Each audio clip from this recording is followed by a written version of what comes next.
Episode 29. We got Garry, or is it Jerry? It's Garry. How do you say that? I went Garry. It has to be Garry, but I feel like you're getting fancy. It's like calling Joe Dirt Dierte. Yeah. Of course, I'm It's dumb. like spelling Jeff with a G. Yeah. And, I'm just dumb redneck, so maybe you pronounce it some other way, but it's episode 29, Garry Kitchen's Super Battle Tank, War in the Gulf.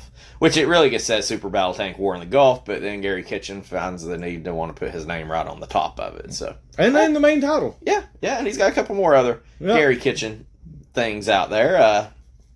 You want to hear what the back of this box is, Josh? Yeah, what's the back of the ball? So I'm going to go down, and there's some bullet points at the bottom, so that there's everything got to make that point. Brace yourself for one of the most realistic, authentic military gameplay experiences ever! Exclamation point. Yep, gotta have that exclamation point. In Super Battle Tank War in the Gulf, you're an Allied Forces tank commander in charge of the awesome M1A1 battle tank, armored warfare champion of Desert Storm. At your disposal is all the state-of-the-art weaponry that gives the M1A1 its fearsome reputation: smoke grenades, 7.6mm machine guns, 120mm armor-piercing shells controlled by a laser rangefinder, and to that power, a first-person out-of-tank view, blistering sound effects, and spectacular graphics. And you'll feel like you're right at the core of the Persian Gulf War. I feel like there's a rhyme there. There it is. I feel like a rap should come out. Anyways. So here we get our bullet points. Actual Operation Desert Storm military maneuvers recreate the experience of the 100-hour war. There's 10 action-packed missions. Take on the Soviet-made Mi-24 HIND helicopters, T-62 tanks, and Scud launchers. You could just call them Hans. Well, I thought about it, but then it's an HIND. Receive briefings from the Allied Forces commander, digitized graphics for extraordinary realism, digitized stereo sound effects, and sampled music score. So, there's that. Yep. So, Josh, this was kind of early on, released in 92. Okay. I've got a couple facts here about the developer I'm going to save for the fun fact part, just because it's kind of petty, but I like petty.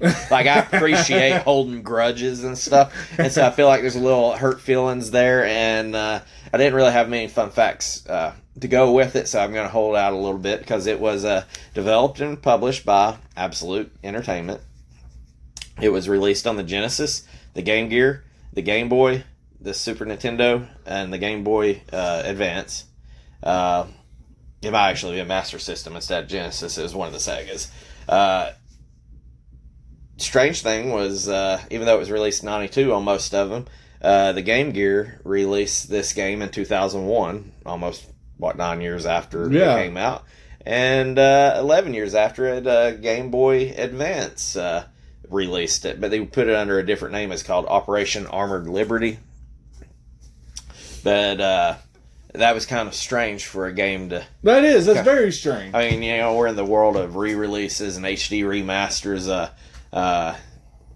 You don't typically think of, I guess, what I would call just a tank simulation game. You don't tank battle sim. I mean, if you're giving me a HD remaster of a tank sim game, I want Scorched Earth or something like that, Yeah. Which I guess it was tank thing, but just been cannons. I don't know. So Absolute Entertainment was in the game for a while. They, I think it was 86, it said they were formed. But they pretty much did games from the Atari up to the Genesis and Super Nintendo.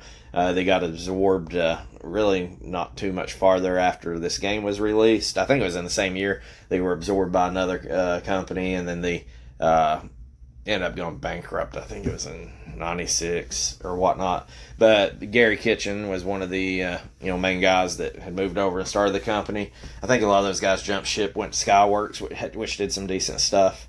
But I'm going to leave out the part about the fun facts, and it has to do with the name of Absolute Entertainment. Okay. So it does kind of sound like Absolute Entertainment and Prestige Worldwide presents the Catalina Wine Mixer or something like that. That's what I was about to say. But I guess we're just going to kind of go down on what this game is, and you correct me if I'm wrong, Josh. It's a single player tank simulation game. That's what I would classify it as. It basically says, and I don't know the details, but from what I've seen, I know they give it the exact make of the tank. They just call it an Abrams tank. What's the difference between an Abrams and Sherman? I know I watch all these things on YouTube, the military recreate. There's 100 things different. It's a tank. Yeah. To ignorant me, it's a tank. A tank's a tank. You got a big tank, you got a little tank. You got that tank that's fucking shit up. You got this tank that's running the hell away. Like to me, it's just tanks, So you're basically completing Desert Storm missions. So basically you're kind of first-person cockpit view of a tank, and you're battling other tanks, minefields, scud launchers, aircrafts. And boy, this thing uses... it's got a lot of controls to it. You've got... Uses a lot of buttons. Your turn to right and left, which is your L and R. You got speed up, or I guess throttle. Then you got reverse. Then you got shoot. I know I'm forgetting some. Then you swap weapons, and you are carrying 3 weapons, which is smoke grenade, laser grenade, or laser guided rocket, or something. I guess you actually got more. You got your normal cannon, and then you got machine gun. You got normal cannon, machine gun, smoke, and then laser. So I don't think that there is a button that is not used. I can't really remember. Oh, the one I'm forgetting about is B, I think, is the one that brings up the overhead map. Yeah, overhead map. So there's that. And so basically, as the game starts up, you get briefed on a mission. And it says, go and destroy these tanks. I mean, it's pretty straightforward. It tells you what to go do. Mm-hmm. You get an overhead map. Gives you a slight briefing of like, hey, there's some minefields. Yes. Or... And so at that point, it's seek and destroy. Yeah. And you do have a fuel gauge on this, and of course I think there's a damage meter. And not to make it seem oversimplified, you go hunt tanks, you go kill tanks. Sometimes you get tanks that are in clusters. Sometimes you get one running loose. Sometimes you go the wrong direction. You don't know where the hell you're going, and then you run into a minefield. Then you're going all the way to the left, and all of a sudden you pop up on the right.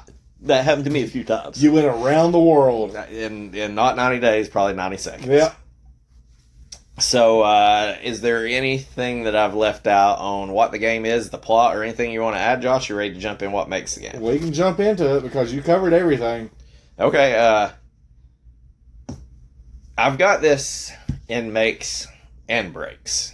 Okay. And they're different aspects. Okay. But I guess let me start that I did like the startup screen. It basically has a tank panning around. I think it shoots at you. Super battle tank. Okay, getting some tanks, Solid. And solid.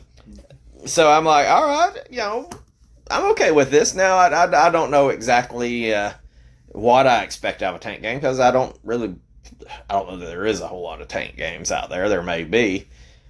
I'm not for sure either. I mean, like, there's World of Tanks now. You're right. That's a free game that you can play. But I did think one thing that I'm going to say that makes and breaks the game, and I'll save the part that breaks for breaks, is I thought the music and the graphics and the cutscenes, the startups, and the mission briefings were pretty decent. Nothing to write home about, but I kind of enjoyed it. They were good for 92. Yep. Like I said, they were good for 92. I give you that. And going back to the startup screen, I feel like when you look at the box, it's got that startup screen on it. There is no denying what you're playing. You're getting it. When you see the cover of that box, it is pretty much, even though you're not like inside the tank or anything, you're like, hey, I wish I was a tank that's getting to go run around, blow up other crap. That's exactly what you're doing. And so, like, the box, you don't really need that much of a story because the box conveys what the game is you're about to play. Yep. Let's say you look at the box and you know that you're about to be playing a form of a tank game. Now, I did put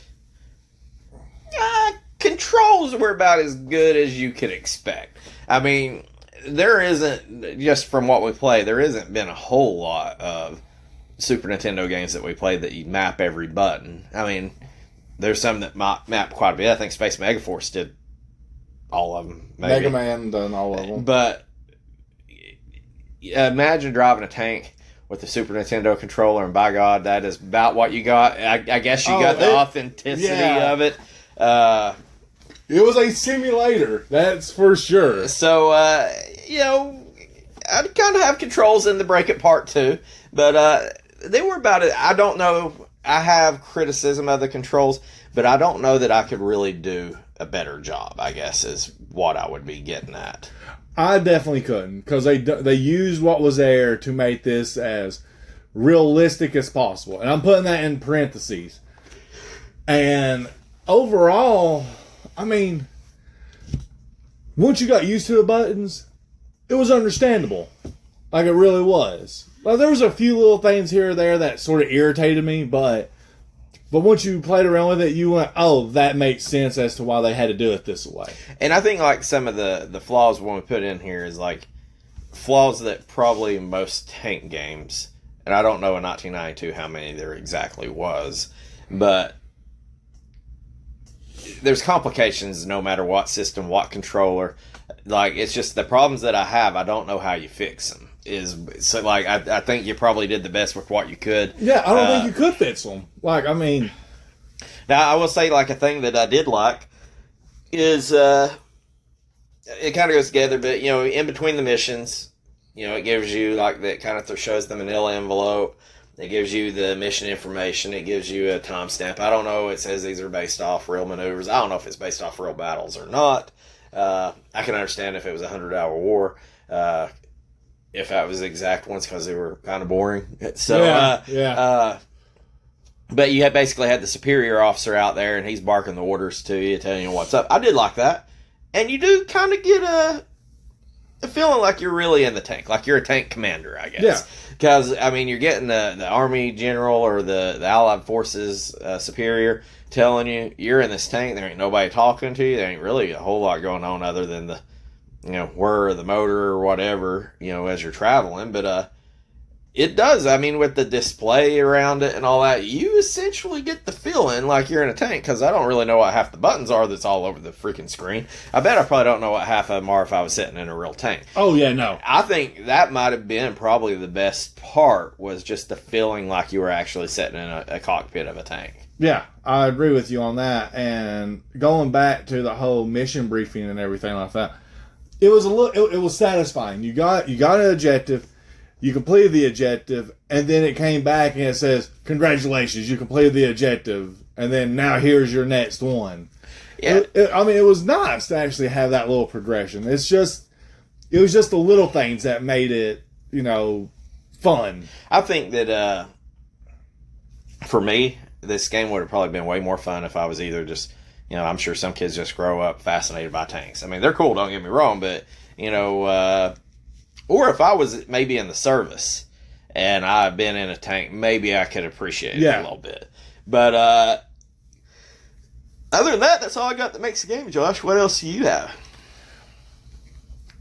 I will say this. That's it for your Make It? That's all I got for my Make It, brother. You didn't like to be able to spam your cannon? No, I really didn't. Really? If you couldn't spam that cannon, you would have died.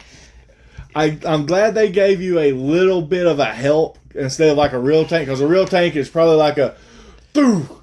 You're right. Yeah, there wasn't no pulling out a shell and throwing one in there. It was... you could rapid fire that bitch as fast as you could slam that button. It was about like shooting a shotgun from your hip over and over with unlimited ammo, I guess. Yeah. I mean, there was like a second delay or half a second delay in between it. But there was no like 5-second reload. No. You're correct on that. I will say I did enjoy the machine gun.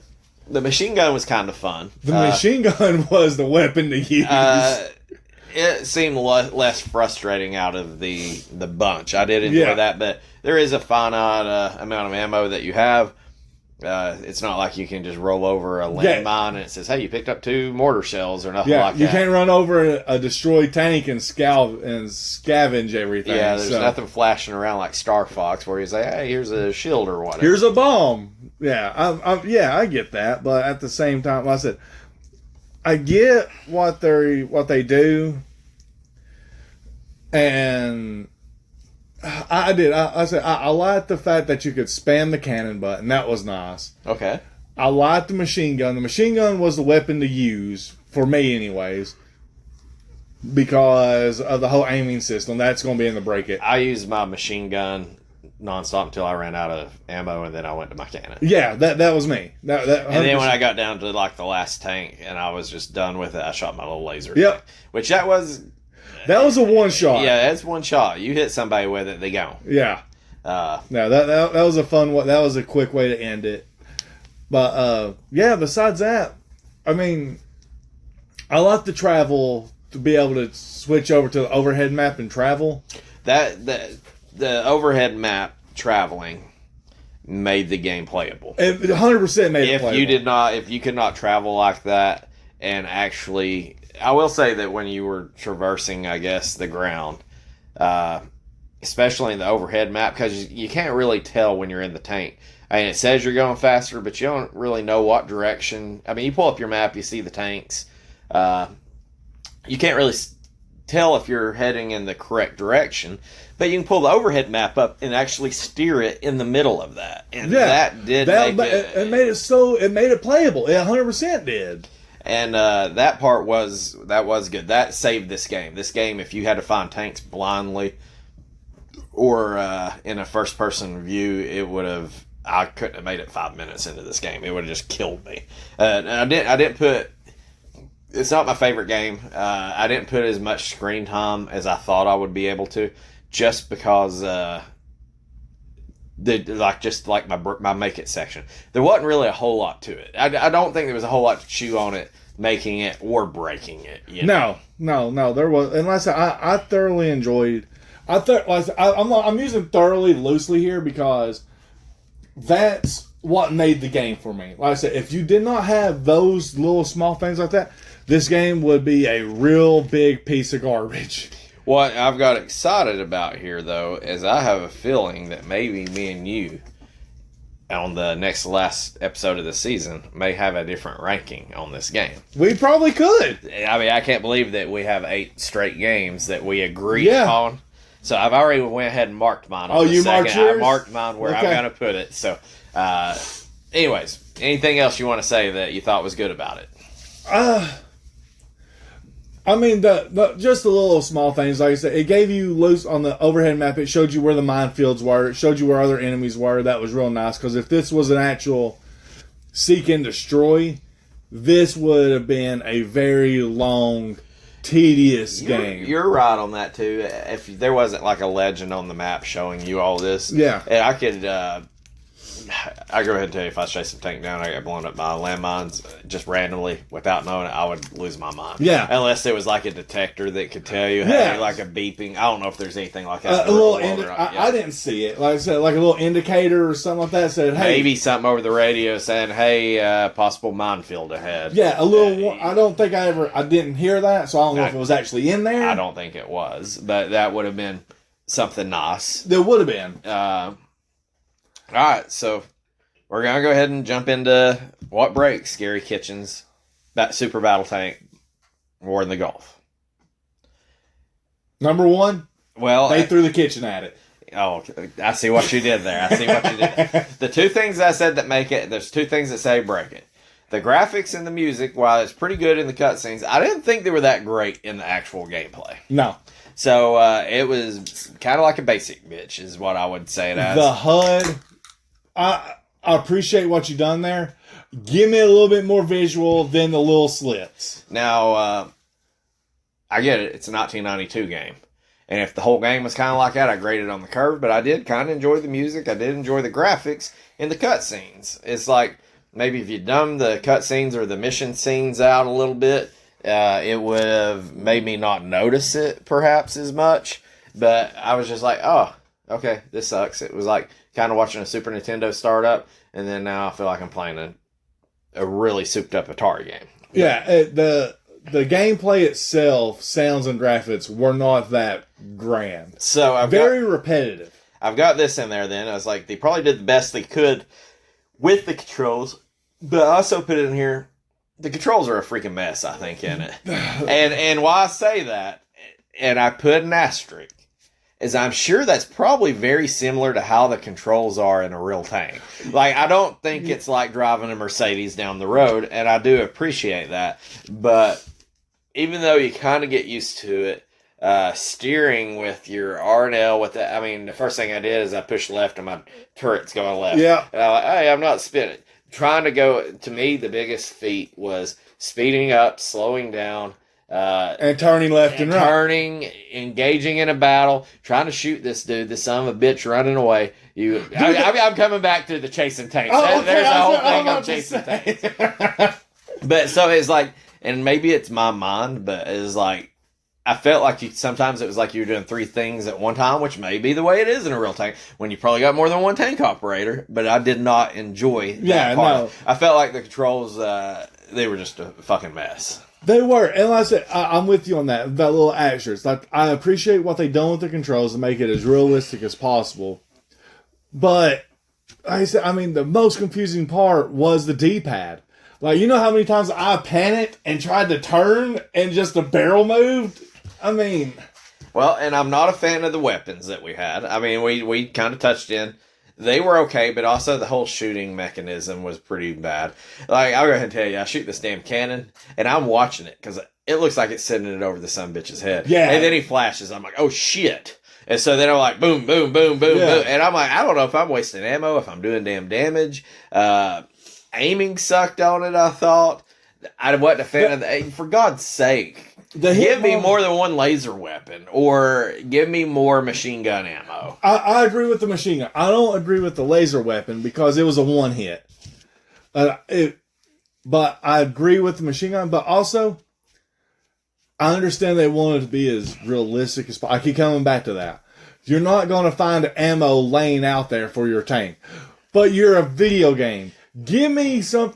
If I destroy a tank, give me an X amount of machine gun ammo and an X amount of cannon, or give me fuel, because I ran out of fuel a lot. I've got that in here as well. Now, here's one thing that I was thinking on this. It was like, okay, obviously you can't pick up fuel, you can't pick up weapons. I wasn't a fan of the weapons that, not all the weapons. I mean, it wasn't like they were just god-awful, but they were left lacking. They were left lacking. But I kind of felt like maybe there's one tank that's more bad. Well, first of all, let me just go ahead and say this. We're talking about the realism. How many cannon shells does a tank shoot to destroy another tank? I don't know. I feel like I hit some of these sons of bitches 8 times. Is that enough to kill a tank? I don't know. Okay. I feel like 8 probably is. Probably less than that, because I feel like these were kind of direct hits. But I don't know. I don't know how realistic that whole kill thing is. Okay. I watched Fury the other day. I know shit ricochets, but at the same time, like say I'm hip shooting this cannon like a motherfucker, and this guy's still just doing donuts and taking off. I'm a history person. I like watching my history channels, and I've watched the whole airplane dogfight and the tank battles. So I've watched little specials that show how much damage these things can take, and a straight on front facing tank first and another front face, they can take a lot of damage because all that's reinforced in the front. They're also reinforced in the side. Well, I was shooting these sons of bitches in the back when they were running away. That's where their weakest is, and that should be an instant kill. Now, by God, I felt like while I was running it, we're talking about tank chasing in a minute. We're not there yet. Yeah, no, we're not. We got to build up to that. What I kind of felt like maybe a solution is if maybe you had like a supply depot or a town that was protected by a tank that was bigger. And there'd be like a caveat of, hey, this tank has got some kind of armor, your laser weapon's ineffective. Yeah. To where you actually got to battle wits with it. And when you destroy, like each level would have an optional, perhaps, boss like that you could play and get one more laser shell, maybe. Yeah. So it'd be like, you laser shell somebody, and you're like, oh shit, there's like 3 tanks in a row over here. Like, I had to go get that laser shell if I'm going to stand a chance. Or so, maybe something like that. Yeah. But I don't Let's outmaneuver. Play a little game, back and forth. Like, it could be slower to shoot. It'd be a slower tank. But it takes way more damage. So, but the damage that it does to you is probably more too, since it's a bigger tank. But again, I feel like it should be like a slower reloading tank like something where you're like, hey, I can't just roll in here and tank spam it. Yeah. Tank it, per se. Good job. And Good job. I didn't even mean to do that one. But you got to actually have your wits, which is another thing, is I don't think the game really had a whole lot of strategy to it. No, it was straight up charge in, find them. First off, locate enemy on your overhead. Okay. Overhead HUD. We're going to go ahead into this to say, I thought the navigation was a fucking nightmare. Too. Oh, 100%. The navigation 100%. fucking sucked. Okay.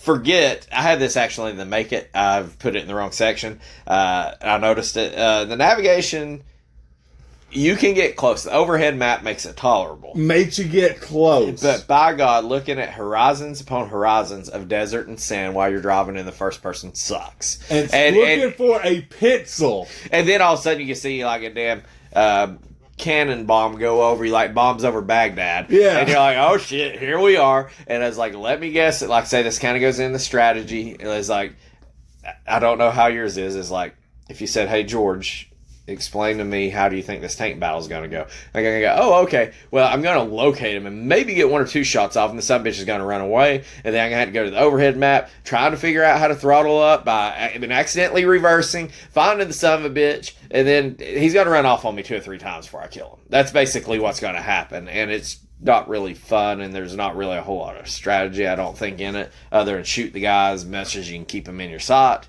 Like, you're going to run to him head on, you're going to see him pivot, and then take off.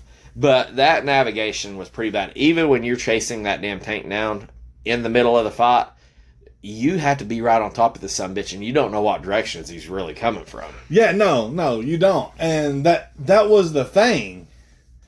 And that kind of leads in, I've got a note of chasing fucking tanks down sucks. Yeah, it really does. But I give them, like I said, what made the game playable and the Make It side for them was to be able to travel in the overhead HUD. But on the Break It side of that it wasn't impossible, but it was so damn difficult. It wasn't fun. Yeah, it wasn't fun. Because, like I said, you're in the overhead HUD and you're flying towards this tank, and then I think you get an indicator, or your tank shakes, or there's a sound, and you're like, "Oh shit, I'm near it!" And so you got to hurry up and try to hit the button to get out of the map. And I'm like you, 9 times out of 10, I'm full bore driving. Oh yeah. So whenever I back out of the thing, I've already drove past the dude. So then I'm like, well, shit. Then I gotta throttle down, spin around, and that son of a bitch ain't got no problem turning. No. Like, I'm over here like trying to shoot a straight line, trying to line up my D-pad while I'm driving and throttling up and shooting, which may be the way it really is in a damn tank. You would think there's a better method if that's the way it is in today's day and age. But yeah, this guy's just over there and he just turns right in front of me. And by God, when he hits the throttle, he gone. He's just scooting on out there. Yeah. The navigation and that.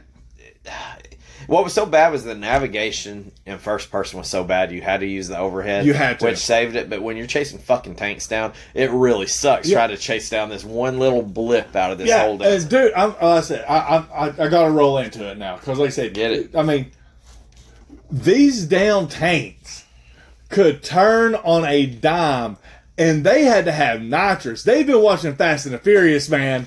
Dude, those... Too soon. Yeah. Too soon, motherfucker, and boom, they gone. Not only is it that, but they also probably watched The Hangover and had old Chow in there going, toodaloo, motherfucker, and gone. Dude, it was and then by the time you chase them down, they're already turned back facing you and already hitting you with cannons, and you're like, listen, you motherfuckers. So it was like 3 aspects: is locate dude, actually getting him in your actual sights, get a couple of shots, maybe hit him, find dude again. Hopefully, if you got your shit in one sock, you can damn kill him on the second time. More likely, it didn't happen for me. No. And then it was like, find him again, and then try to do it, and then find out where the fuck you're at. Yeah. To me, I saved laser weapon to the last one because I'm like, I fought so hard, I'm just smoking this bitch one hit. And then also during that whole locating him, make sure you remember to throttle down, or you're going to run into a minefield, or you're going to use all your gas up. Well, and that's the thing. As if this sounds frustrating enough, yeah, you can run out of fucking gas. What the hell is this? Now, I've heard the stories where the tanks are actually, like, way back when, speeding through the desert, and the tank was so much more maneuverable, you could get away from the folks, but they didn't have enough fuel. Yeah, you'd run out of fuel. The fuel consumption. That's cool. I don't need that in a fucking Super Nintendo game. No. Like, give me that in World of Tanks or something modern day. But, yeah, I don't need that in a Super Nintendo game where I have no option of getting out of a tank or anything like that. Yeah, Like, this isn't Fury. Yes. Like, what do I got to do? Just crawl down the bottom hatch and hide? Spoiler alert. You know, I mean, you ain't seen this movie that's probably like 10 years old now. Yeah, running out of gas, that was like an ultimate dick move. They didn't have to do that, and they went there. And I guess it's realistic, and I don't know, I kind of feel like there's a lot that probably is realistic in this game, as it says, but it's like, this is a 1992 freaking Super Nintendo game. Sometimes you got to make it playable instead of as historically accurate. Because I bet you could go through here and probably find 100 things that is not accurate with either these missions that are supposedly over real maneuvers, or the way the tanks look, or the weapons. So it's like, come on, give me something to go with. I agree. I mean, I really do. And, oh, God, I mean, I said, there's 1,000 things we can pinpoint about this game. I've got like 2 more, and they're my big ones. They're your big ones? Yeah, so I don't know if you're done. I say, tank chasing wasn't your biggest? No, and I think this is really its fatal flaw. I don't know that it's really my biggest. I did hate tank chasing. But my whole aspect was the tank chasing and randomly running into landmines and running out of gas. That was running into the landfill, you get damn old dirty doppers and chicken grease. I mean, those are landmines in their own right. That is true. A little bit of methane when you pull that damn trigger. But, I mean, besides that, like I said, I appreciate the realism, or the attempt at realism. I just think it failed. You're right. Because it was too early for that much realism. And even now, realistic games, there's still like a little area that you can run into, like a little depot that gives you a little extra gas, a little extra fuel, a little extra ammo. Mm-hmm. You know, because I think with the Ace Combat games, like whenever you do one of those long haul flight games, there's a refueling point. Yeah, even if it's where you had to go there and hit a button, and it says refueling, and you're constantly like on the look. Yeah, and it could get interrupted any minute, but at least there's something. Yes, and you could even put an aspect where that station could actually get destroyed or something. Yeah. But to me, for what it is, I mean, we're talking about all this stuff, you know, the controls, there's a lot going on. When you break it down, it is a simulation game to me, and it is a very simple game. Like, even though there's complicated aspects, it's find tank, find helicopters, or helicopters find you, find scud launchers, destroy. Yeah. Like, it's search and destroy, but you throw in just some stuff that I feel like they didn't need to with running out of gas and some of that, but it's search, it's destroy. And the game overall, to me, what killed me on it, and I mean, we're talking like 2 levels in, this game was so super repetitive. 100% repetitive. If you played the first stage, I felt like you played them all. And you might have more tanks, you have different stuff to shoot. It's the same thing. It's wash, rinse, repeat.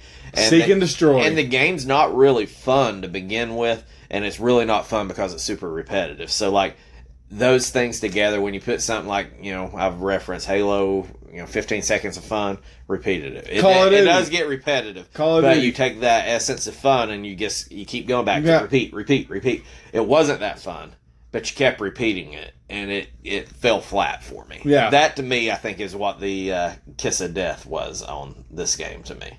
And I'm going to leave that as my last.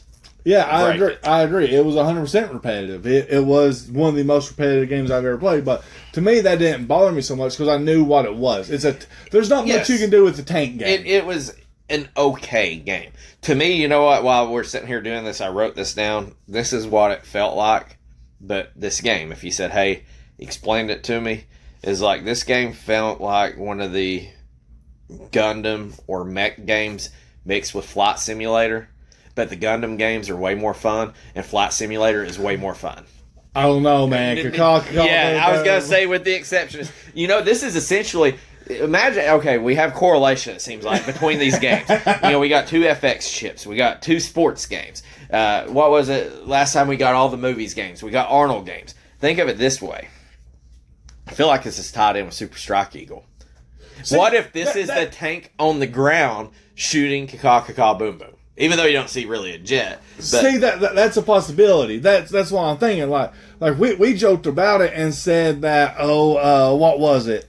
That Super Mega Force was a flight simulator game. You're right. What if we were wrong about calling that flight simulator? What if that was just a simulator game? It could be. It could be. So what would we rank? What would we call Super Mega Force? Or Space Mega Force? Yeah, Space Mega Force. I don't know. I caught a lot better than both of these games. Yeah, I agree with that. But I'm thinking one of those things along the lines of, like, say, arcade-ish. It had an arcade feel. Yeah, that's right. I feel fair with that. Now, I don't really know what you call that shooter, like the 1942, the Galaga or Galaxia or whatever. Yeah. I mean, it was more than just side-scrolling like a centipede. But I feel like, I don't know. I'm just going to call arcade shooter. Yeah, I'm just going to call it an arcade shooter. Yes, I'm okay with that. I don't know if that's what it really is. So that tell us if you know, but that's what we're going to call it, mofos. So I'm just going to say this. I mean, I'm going to stick with. I think we're going to get an arcade style shooter game. Okay. Well, you're calling it out. I'm not there. I'm not processing it up. I got to write you down though as an arcade shooter. Arcade shooter. All right. I got price charting. I got fun facts that are very mild. The petty facts. And then we got speed runs. What do we normally do first here, Josh? Normally I go with the fun facts, but if they're petty and if they're good, I kind of want to save them for after the speed run. Okay, fair enough. And then price charting, that's probably the thing that'll make you feel the best about this game. Oh, it fucking better be. If you tell me this is over $1,000, I will burn your house down. So, I've got the speed run here, and they have people, of course, playing these on Genesis and Super Nintendo emulators. They're letting, I think it's pretty loose. I don't think there's a whole lot. There's 4 players doing 4 runs on this and 6 people following it. So, they are not breaking it apart saying this is Super Nintendo and this is Genesis. They're just saying it's the speed run of this game. Okay. They got emulators in there. Good names? Yes, I like them. Okay. I like them, I mean, they're not like lose your mind. I would not go out of my way, but I feel like we'll get a chuckle out of there's 4 of them here, and I actually screenshot them so I can just read them out as they are. Okay. That way I don't have to read my handwriting or typing. Or try to read your handwriting. Yes, because I did have all this saved once, and apparently I did not hit the save button, so I had to do it all again, which was more time than I wanted to spend playing the game. So, this one covers Super Nintendo, Genesis, Game Boy. I bet this game is probably alright on a Game Boy. I don't know how the hell you operate it on a Game Boy. I think it'd be a little... I mean, on Game Boy Advance, maybe you got the triggers. How the hell do you drive this son of a bitch? Yeah, I'm about to say, Game Boy Advance... And then you got like you have a window like the size of your freaking thumbnail to look at. Yeah, that would be bad. It might work out better because it's a little more simplified. I don't know. So, I will tell you, there's one motherfucker that played this. This ain't one guy that's not emulating it, and I tip my hat to him. Not emulating.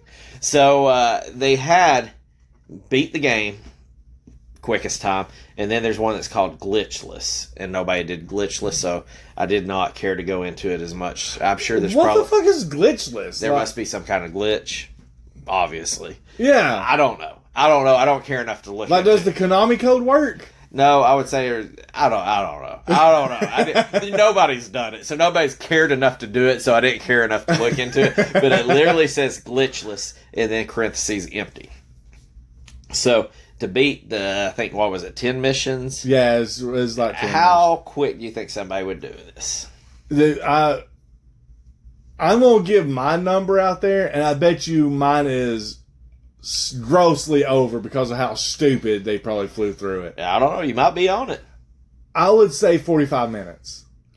You're right on the damn money. Really? Here, you've split the top 2. So let's just put this out there that this speed run was set. 3 of these were set 5 years ago. 1 was set 4 years ago. So pretty recent. They probably took these. They were going to take these to the grave. So the 4th place guy, 4th out of 4th, he's an American or he's got an American flag. I don't really care. Yeah, I mean, that's how I'm going to call it. He beat this game in 1 hour, 34 minutes, and 11 seconds. His name was Fluffy Toy Koi. Like it. Pretty good. Like it. This one is a flag that is white. It's striped white, blue, red. I don't know what that is. I feel like it's a European nation. I'm sure. I don't know. Maybe not. He played it emulating. Now, the first guy, Fluffy Toy Koi, emulated on Super Nintendo. This guy emulated it on the Genesis. 5 years ago, he set it at 1 hour, 2 minutes, and 37 seconds. Okay. So, this is the motherfucker that actually played it on the Super Nintendo. Wait, what was his name? I've skipped over that. His name is Lexifer, like Lucifer, but with Lexifer. Okay. So this guy is an American. The true. He's tried and true. He's a damn super collector of this game. So the first one, the last place was 1 hour 34, 1 hour 2. This motherfucker came in at 47 minutes 53 seconds. Damn. So he's whizzing. And this American, his name is Cats on Your Head. CATSONUR head. Okay. So, okay. Not bad. And then this guy, I don't know if this is like, it's some kind of, it's not Norway. It's a freaking blue flag finish, maybe, with a yellow, cross stripe. Denmark? No, I don't think it's Denmark. I think Denmark's got the red. I think this It might may be be Finnish. Yeah. We barely can read our own damn handwriting, much less the countries of these folks. This guy, his name was J.K. Loser. So. Okay, solid. He beat this game in 43 minutes, 53 seconds. That's the quickest run on it. So it's not a short game, but I bet you 43 minutes, 53 seconds. 40 minutes is him chasing fucking tanks down would be my guess. Now here's my question, though. These are all with a glitch run, correct? Well, it just says, I don't know what glitchless is. I don't know if it's a glitch on fuel, weapons. I mean, if you tell me that you get unlimited, you could glitch it to unlimited fuel, unlimited laser. That would be a game changer. I don't know that if you gave me unlimited laser shots that I could beat the game before. Well, see, that's what I'm saying. So there's no glitchless run, right? It's just so these all ran it with some form of glitch in it. I don't know that they all ran it with a glitch in it, but there could be a glitch involved, I guess. What if I'm sure the guy that beat it in 1 hour and 34 minutes, there might just not be a whole lot of interest in it, but I feel like 1 hour 34 versus 43 minutes, there's something that's different. That's the thing, especially with that being on the regular Nintendo, on the Super Nintendo, the original console. But that is also the only 4 runs that were turned in, so it could mean you could just do it and beat it in 12 hours and then put it on there, and I guess we're number 5 if they would accept. They wouldn't accept. They wouldn't accept us. Like us. No, absolutely. All right. So let's go ahead and talk about a little bit of the fun facts. The petty facts. Yes, that is exactly what this is. So, Garry Kitchen was actually a developer and designer at Activision. And so he left to start Absolute Entertainment. He left Activision to go to Absolute. Now, we're talking Activision and like... Oh, yeah. I think Absolute was founded in 86, so I mean, Activision's pretty early on. Probably, I'm sure he did well in his life, but to us now that sounds freaking ridiculous. Yeah, Activision is all over the place. So, I'm going to guess that Mr. Kitchen did not leave on good terms, or he may have had a little bit of hurt feelings in there, which is fine. I appreciate that you hold that anger. So he left Activision and he named his company Absolute Entertainment. And the reason that name was chose, simply, Absolute over Activision, was because it was in alphabetical order. It was above Activision, implying that it was superior. But what's funny is I don't know if some of the Atari developers joined Activision. That's the same thing Activision did when they formed to put their name alphabetically over Atari. So it's like fish eating a fish. Okay, so I agree. This is great. Yes, but I'd be top dog because you know what I would name my damn company? No, aardvark. Aardvark. It's AA. That's literally I think one of the first things in the dictionary. So I'm guessing from what I read, Activision went with a name that was higher alphabetically than Atari. I guess if you pull up a game, I don't know why, but it was insinuating it was a superior. And Garry Kitchen, basically, I would love to say that when he walks out, it was kind of like a Jerry Maguire. I'm leaving. He probably throws a "fuck you" out there, no, and then he names it Absolute because it comes above Activision. I see. I would love that if one of his guys left and they started Aardvark. Like, how far is this going to go? I see Garry Kitchen as that dude in Clerks. You know. Fuck you, fuck you, fuck you, fuck you. You're cool. You cool, but especially you. Fuck you the most. That is really the only kind of fact. I had that in the build-up of it, but I'm like, I don't know. The more I think about it, the more I like it. That's solid. I tip the hat to you, Garry Kitchen. Gary. Jerry. I don't know how you say it. 2 R's in the Gary. Good job, Mr. Kitchen. That's it. There's actually his brother, I think, is in there too because he was part of the development. I think it was Danny Kitchen. I don't know. There's 2 cooks in the kitchen, I guess. Okay. All right. But there's only one sink. That is it. Price charting at eBay. I'm just going to go ahead and tell you this. They're both pretty close. On both accounts, what I see on eBay with shipping is $5 more, loose and complete. Nothing new. That's fine. I mean, that's eBay, though, with the shipping. So I will go ahead and tell you. You will probably, the best part of this game that you're going to feel is the price of it. I feel it's probably appropriately priced. So I'm giving you big hits on this. All the way around from complete to new.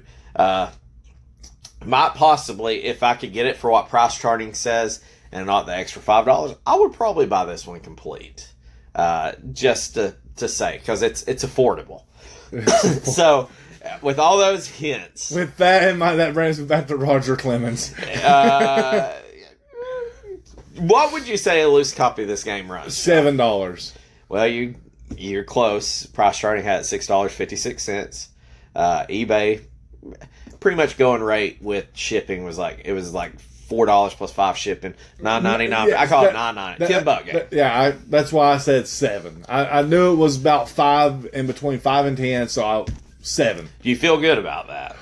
Yeah, I mean, at least it's not like $45. No, right? Fuck that, no. Complete. What do you think a complete copy of this is running? I go with roughly 25. You're off. You're a little high. Okay. I was going to say because I times it by 4. Yeah, I know. So I just rounded up. Okay, so I'm going to call this 21. Close enough. Price starting at $15.95. 15? eBay had it at 20. I don't know that there is one that is literally on both of them. eBay had it at 10 and 20 for a complete. Had it at $6.56 on price charting, $15.95. I don't know that there's a Super Nintendo game that we've had that maybe Roger Clemens, there was a $10 difference between a complete copy and a loose copy. That's why I'm like, if you told me, if I could get it for $15.95 free shipping, I'd buy it right now. eBay is a little higher, $20, and now let me act like $20 really damn matters on this game. Like, I'm far more superior to spend an extra $5. I need to know that I'm winning. So I don't know that I can spend $20-something on it, but price starting, I did see there was some graded copies of the other Super Battle Tank game, and they were like $300, and they hadn't sold because nobody wants to buy a fucking graded copy of Super Battle Tanks 2.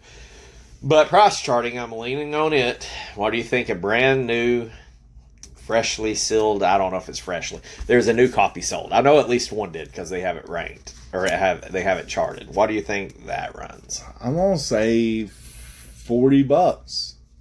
Right there, about 40, 42. It would be my range. 48, 88. 48, 88. Okay. So, I mean, if you just wanted to say, hey, I own a brand new Super Nintendo game, if you can find it, which 48, 88 probably isn't going to be accurate. I don't know how. I know people buy the sealed games and it's probably more investment or flip. But there's none out there. So, you get some people like me with the illness and it's a game that somebody's got nostalgia for.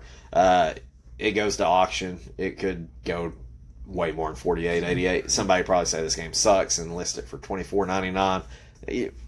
To each their own. Yeah. So, at least knowing that, do you feel like that is appropriate prices? I do. The news a bit high for me, but yeah, I agree with that. So let's just say you had $7, $9. Let's call it split it in the middle. We'll call it $8. That's not really the middle, but if I had a copy of this game, Josh, or $4 in my hand, and I said pick one, which are you going to take? Honestly, I'd probably keep the game on this. I think I would keep the game too. I will tell you, I feel like the game was very mediocre. It was nothing to write home about, but it wasn't.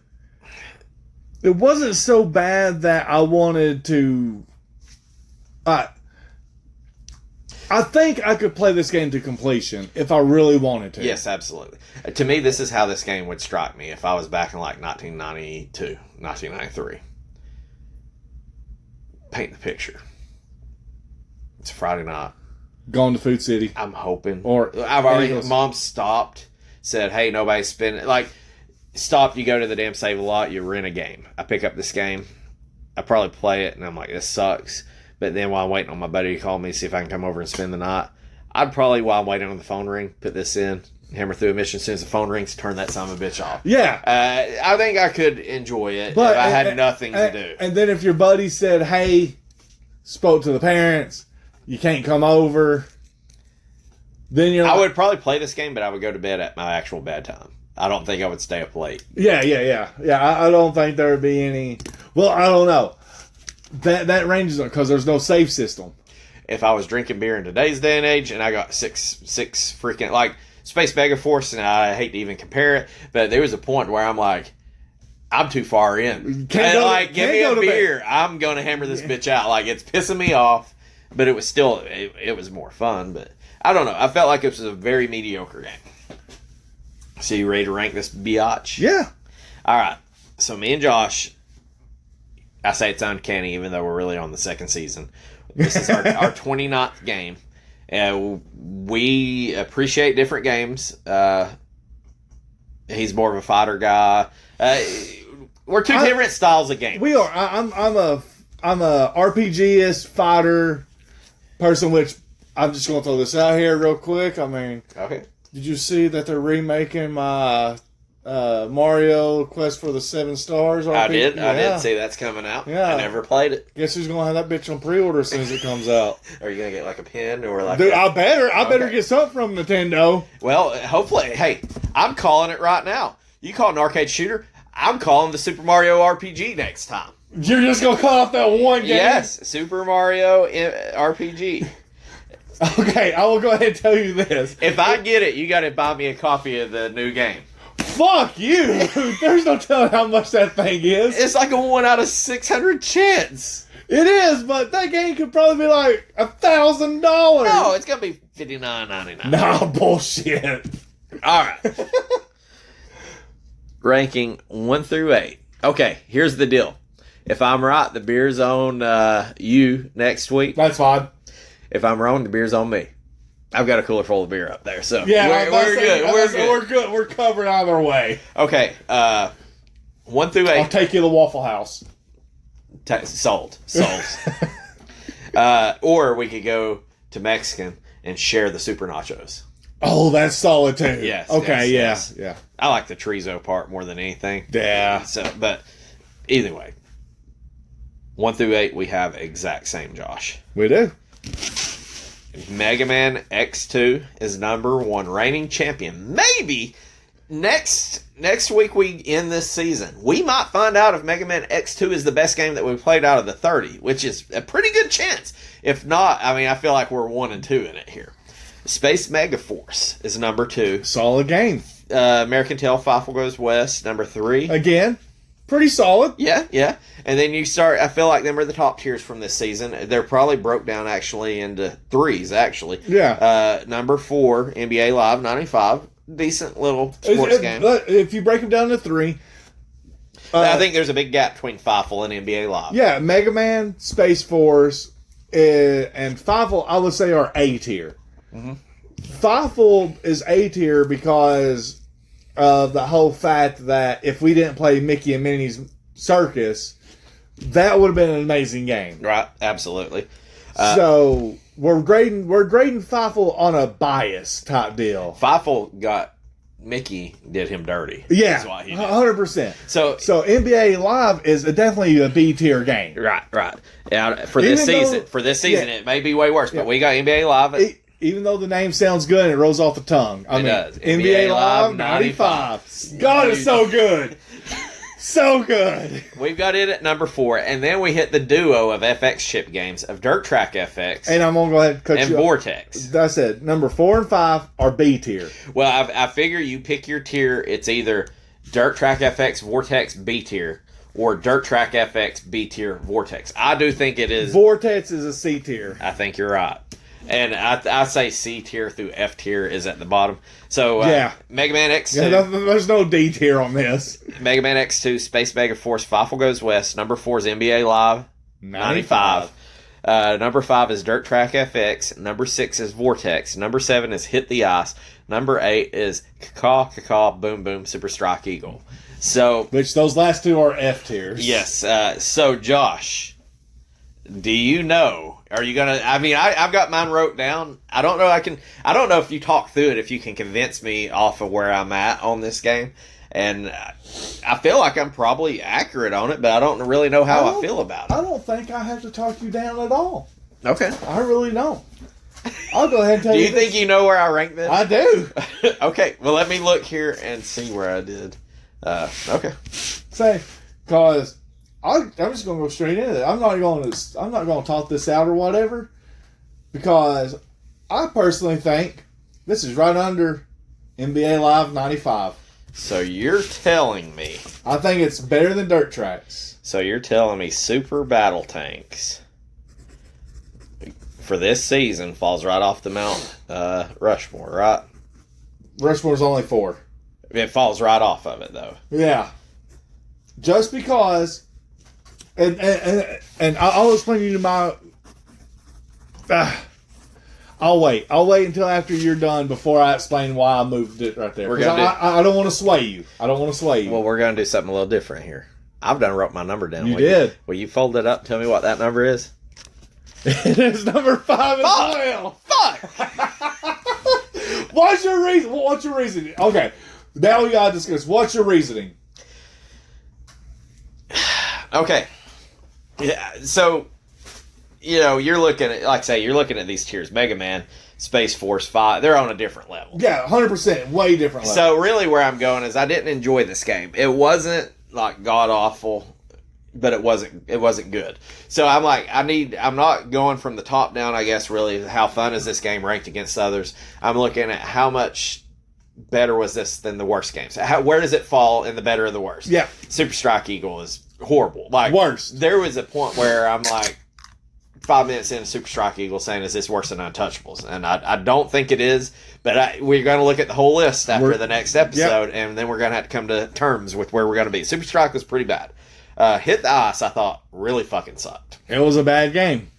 Vortex, now, it's kind of a weird game. I have a little bit more appreciation, but I'm like, it really wasn't fun. And the part where I'm like, NBA Live 95, I had way more fun than this game. Yep. So then it comes down to where's Dirt Track FX to me? Where does that fall? And I really don't think Dirt Track FX was really that fun. I think way back when I probably played the shit out of Dirt Track FX. Yep.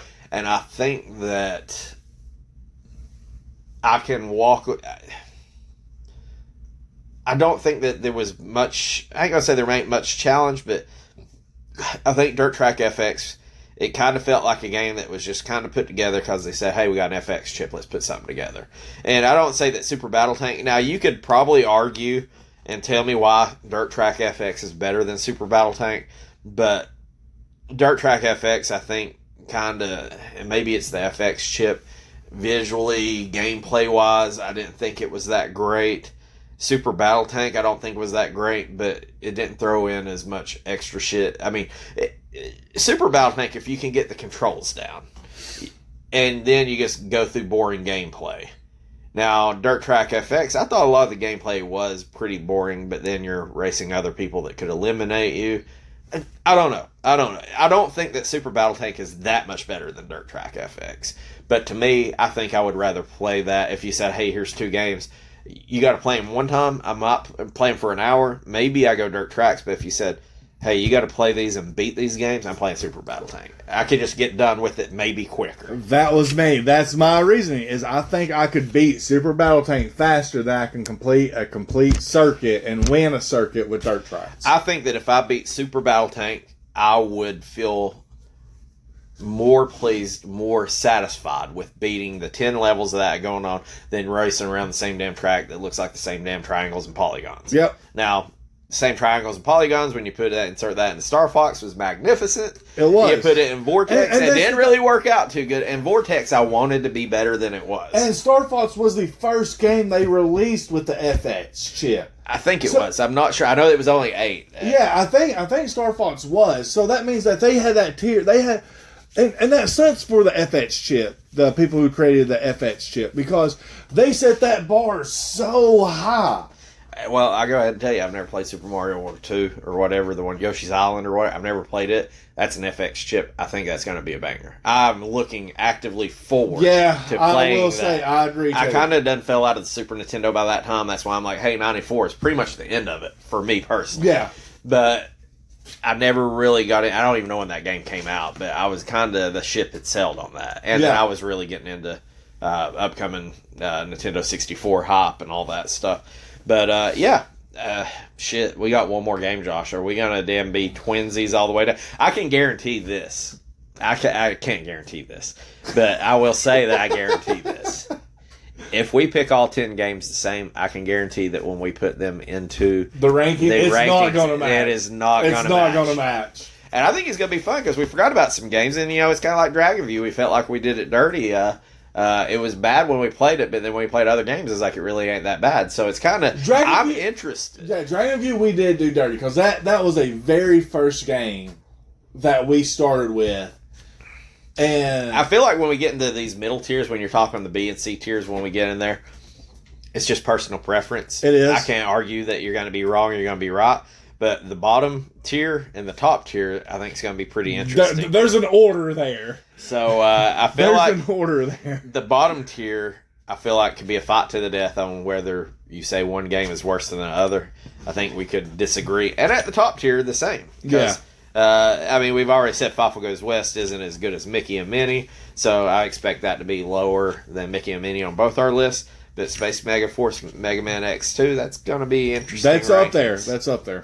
I think at first you're going to determine is Mega Man X2 better than Star Fox, and then it's like, regardless of where that is, where does Space Mega Force fall in there? Yeah. Because you're talking Mickey Minnie. I can't even remember the other 20 games off the top of my head. But I remember one. What? Untouchables. Oh, yeah. You do something good with. I will never forget Untouchables. Yeah. It was bad. If you do something great, you remember. If you do something absolutely horrible, you remember that. It was bad. I don't know. We're going to wrap it up here. We're going to come in with the last game of this season. Josh has called a shot. He says arcade shooter. I'm freaking doing a hand motion and spooging and saying it's going to be the Super Mario RPG, which would completely devastate the rankings. Oh, it 100% would. Never played it, so I would actually quite look forward to doing it. So I guess we're going to get out of here. We're going to get this season, wrap it up, and then it should be more fun and tomfoolery re-ranking these and start season 3. Yep. All right, see you guys. See you guys.